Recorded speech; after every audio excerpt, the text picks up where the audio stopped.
Hey, what's up, guys? I was just checking out some YouTube videos. I came across Bohem, and he brought up something that I would never in a million years thought of bringing up in regards to production, and that is obsolescence and planned obsolescence. I don't believe that the audio hardware industry has that kind of in place.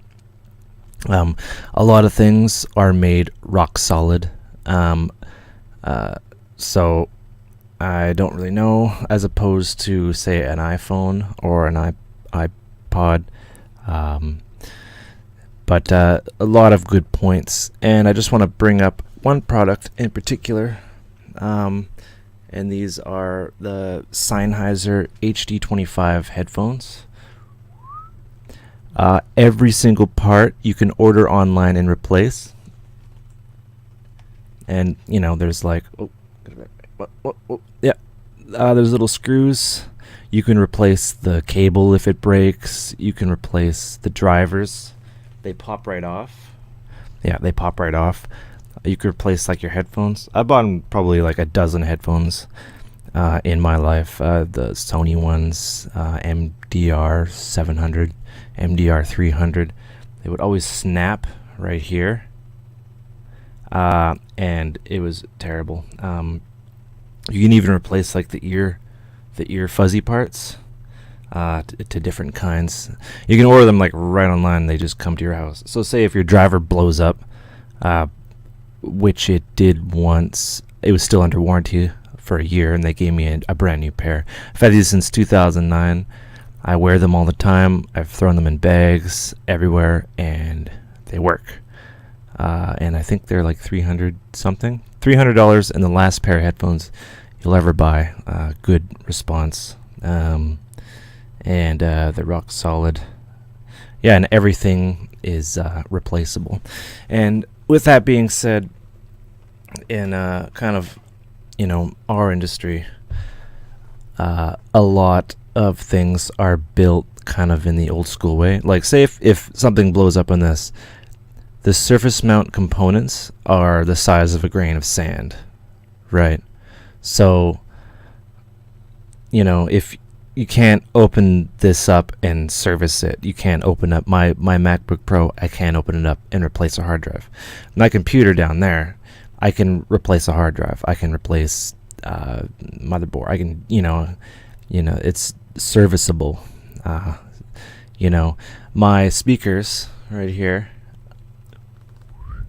my speakers right there, when they go, I can just replace the capacitors, because usually the capacitors is what goes first, because the electrolytic compound inside of it becomes less resilient or whatever. I'm not really sure.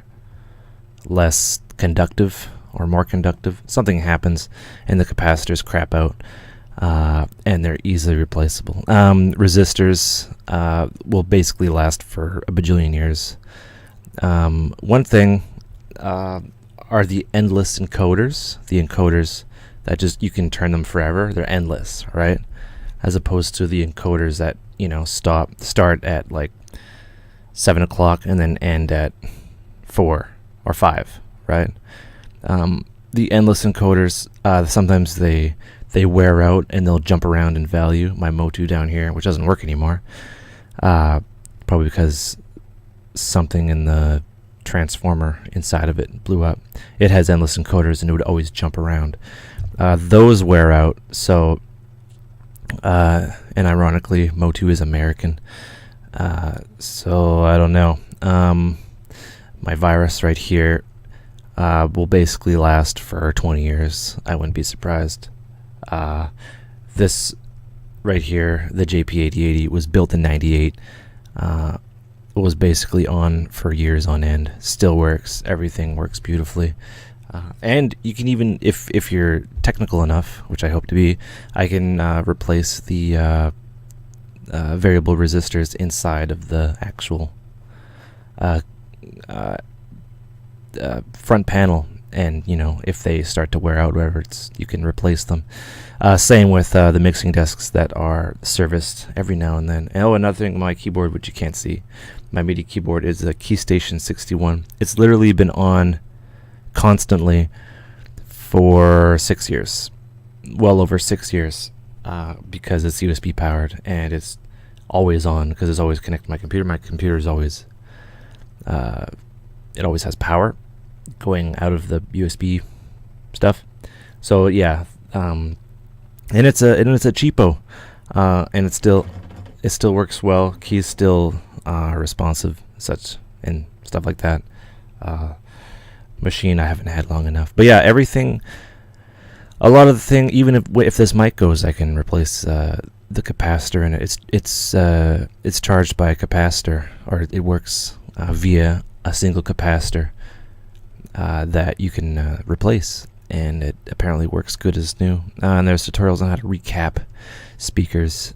It's fairly easy to do, and yeah, a lot of music stuff they build. It's they want to have like extreme robust quality that lasts a long time. It's not so much like printers and iPhones and whatever that stuff. But yeah, that's basically my take. Even my keyboard still works. This left monitor right here, I can't believe it still works. I've had it since 2005, and it's a Chimei.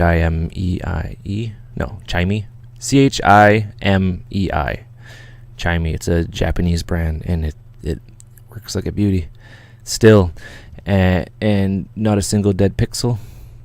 And yeah, my computer from 2005 still works. Motherboard, everything still works. Probably because of its high quality capacitors and voltage regulators it has and whatnot. But yeah, anyway, end of story. I don't think planned obsolescence kind of applies to electronics used in the production of audio. Who knows though? I could be completely wrong. Anyway, yeah, I just wanted to bring that up. All right, take care, and thanks for the idea, Mr. Ben.